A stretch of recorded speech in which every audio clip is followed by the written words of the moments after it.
तहरीक मिनहाजुल कुरान ने कॉलेज और यूनिवर्सिटी के स्टूडेंट्स के लिए, पढ़े लिखे नौजवानों के लिए मराकज़ इल्म के नाम से कोर्स मुतारफ़ करवाया है और उस कोर्स का ये रजिस्ट्रेशन फ़ार्म है। इस रजिस्ट्रेशन फ़ार्म को फ़िलअप करने से नौजवान इस कोर्स का बाकायदा हिस्सा बनते हैं।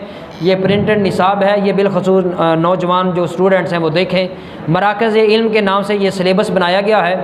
इसका तरीक़ाकार ये है कि हफ़्ते में एक क्लास होती है, वीकेंड पर एक क्लास, हफ्ते में एक दिन की 1 घंटे की क्लास होती है और महीने में 4 क्लासें होती हैं और 1 साल का ये कोर्स है। पूरे पाकिस्तान के मुख्तलिफ़ शहरों के मुख्तलिफ़ मकामात पर मराकज़ इल्म के नाम से ये कोर्स जो हैं वो हो रहे हैं।